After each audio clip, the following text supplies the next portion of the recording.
Good morning, everybody. Oh my goodness. Is it as hot there as it is here? It is hot and humid, and we're expecting a thunderstorm. It's so hot. Anyway, I hope you're doing great. I hope you had a fantastic weekend. And I wanted to pop on and just talk a little bit about psychological safety. So, we've had several events over the last couple of weeks. And in almost every single room I've been in, Zoom or in person, the question around psychological safety has come up. And how do you know if your team is experiencing psychological safety? How do you know, if your people feel safe to talk to you? How do you know? Because a lot of times when people ask, if you ask your direct reports, if you ask your team, hey, do you feel safe to tell the truth? So often your people are going to say, yeah, of course we do. Of course we do. But then that's not necessarily true. So I thought I would just give you a couple of indicators to know if you're creating and experiencing if your people are experiencing psychological safety. And before I even do this, you as leader in your company, it is worth noticing if you feel psychological safety with your leadership. So I want to invite you as I talk about these just to see how you're doing with this, because so often it all ripples down, it ripples up. Everything is contagious. Everything affects everything. So if you're finding that some of these aren't actually in alignment for you, it's very, very likely that they're not in alignment for your people either. So, and it's very likely that whoever you're reporting to may not be experiencing psychological safety either with whoever they're reporting to. So it's just a really interesting dynamic. What I find is the more psychological safety that gets created from the top, even though I don't like saying the top down, the more psychological safety that gets created at each level of leadership, the more easy it is to create that and ripple it out. And then for the people who may be on the front lines or lower level employees to actually start to create that, and that ripples back up. So it's a very virtuous cycle if you pay attention to it. So a couple ways to know. Psychological safety is going to show up. You're going to know you've got psychological safety in your organization when your people feel free to give you feedback. When they come to you and say, hey, I have something that I want to talk to you about. I've got some feedback for you. Can we talk about X, Y, and Z? So if people are giving you feedback freely, that's a sign that you've got psychological safety. Your team is not afraid to engage in real talk. The team is actually able to name things that may be uncomfortable, talk about challenges on the teams, broken agreements on the teams. If you can talk real talk without punishment and actually stay in the conversation, you're probably experiencing psychological safety.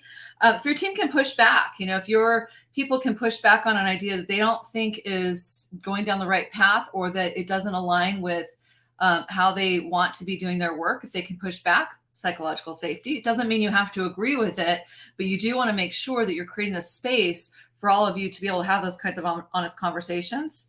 If your team can call out issues, if you can call out issues that you're seeing happen on the team, or dynamics that people may be working around. We see this all the time where there's some huge elephant in the room with the team and nobody's speaking to it. So everybody's being very, very careful. And the amount of energy and time and money and creativity and productivity that costs is way more than you imagine it is. Because think about one person holding back and working around something. Now multiply that by 4, 5, 10 people more in your organization and on that team.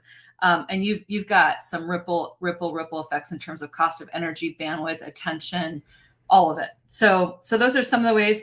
A company, a team that has really true psychological safety, just what you're going to see is that honesty is the norm. Real talk's the norm. Conflict is the norm, actually. A team can get into conflict very, very quickly and move through it. In fact, I did a video a while back talking about some conflict that my team and I had. And it was really cool to watch kind of how the conflict came up, how one of my team members actually spoke it to me. It was something that I was doing that wasn't working for the team, and they were totally right. And then how we quickly navigated through that and actually ended up finishing up our team meeting early, not because we wanted to get off the phone, but because we had finished, we were complete. So that is a good sign of psychological safety. Your meetings are going to get shorter. Your meetings are going to get more efficient. Your one-on-ones are probably going to get more efficient. Your productivity and your levels of creativity are probably going to go up. So you're going to start to see all of this if you've got a team or an organization that is truly inspiring psychological safety. So honesty is the norm. Comfort, comfort in speaking their truth is completely normal. Asking for help. Oh, this is a huge one. You have safety in your team or in your organization when your people can come to you and say, I don't know the answer to this. I need help. I don't know what I'm doing. I'm nervous about this because I think I'm doing it wrong. Whatever it might be, that is a good sign that you're creating a space that's got psychological safety. The other thing that we keep seeing, I've had several people tell me that they've had people just quit out of the blue or just not show up for work, just completely disappear. And the leaders said that they had no idea that the people weren't happy. So to me, what that shows is there's a lack of communication. There's a lack of presence. It's creating space for people to actually say that. So if your people come to you and say, I'm not happy, I'm struggling, I need help, I don't know what I'm doing. Wow, I'm so unhappy that I'm thinking I might leave my job. If they come and say that to you, you're very, very fortunate because you can actually do something with that. So if they don't feel safe to have that conversation, then it's a real bummer because that means that a project's going to go off the rails. There's going to be more drama created on the team likely because that's just what happens when there's a lack of psychological safety. People start to talk and do sidebars. So you lose a lot of time and energy that way, or they're just going to quit entirely. And then that creates a whole nother set of problems. So how do you create it then? So I just told you how you're going to find it, what you're going to find. And if you want, I always like to go towards the positive and what good looks like versus going towards the negative. I can absolutely go towards the negative.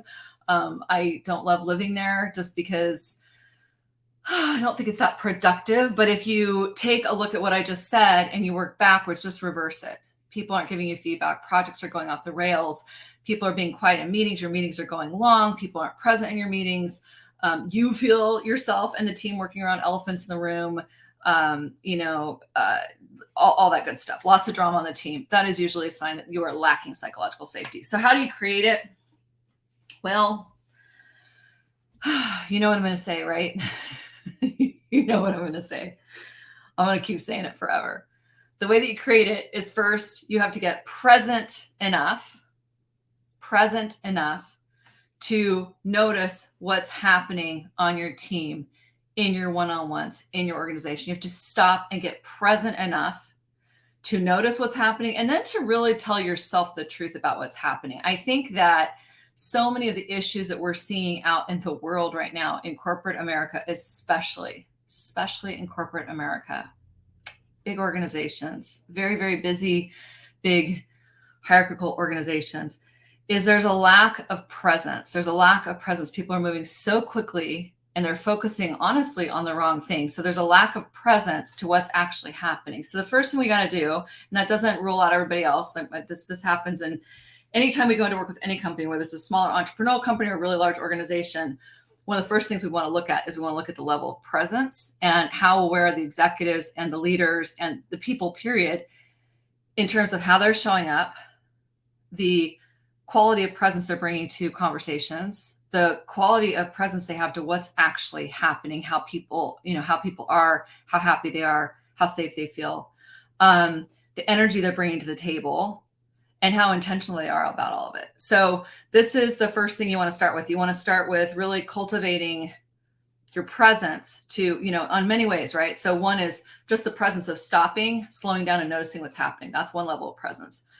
Another level of presence is noticing how present are you to what's actually happening with your people when you're in a meeting with them, being present enough to notice who's checked out, who's speaking up, who's not, what are the facial expressions, what are the dynamics that are happening. This gets blown over all the time. This gets missed all the time. I get it. A lot of stuff, a lot of things going on, lots of meetings, lots of stuff to do. You, in my opinion, cannot afford to not address this because not addressing, an ounce of prevention is worth 20 pounds of cleaning stuff up later. So this is an example of that. You come to your meetings more present, you come to your workforce more present, you're gonna start to be able to notice what's not working and then what do you need to do to get in alignment with it or to set it straight. The other level of presence is just noticing how you personally show up with people. Are you creating a space for them to feel safe enough to have a conversation with you? Or are you multitasking all the time, moving really fast? Do you talk badly about other people in the company? Just all sorts of presence. So in the IEP work, we go deep into all of this. deep into all this actually. But for right now, these are just some things to be thinking about. In order to create psychological safety, the core thing you're going to want to start with is just presence. And then you want to look at your intentions, and you want to look at the energy you're bringing to the table all the time. So your IEP or your PI or however you want to frame it, but the IEP methodology, intentions, energy, presence, intentional, energetic presence, that's the baseline to actually start to look at how do you create a container and increase your awareness of what's going on so you can actually do things that are going to help create a safer space for your people. So I see it every day. I see it on our team.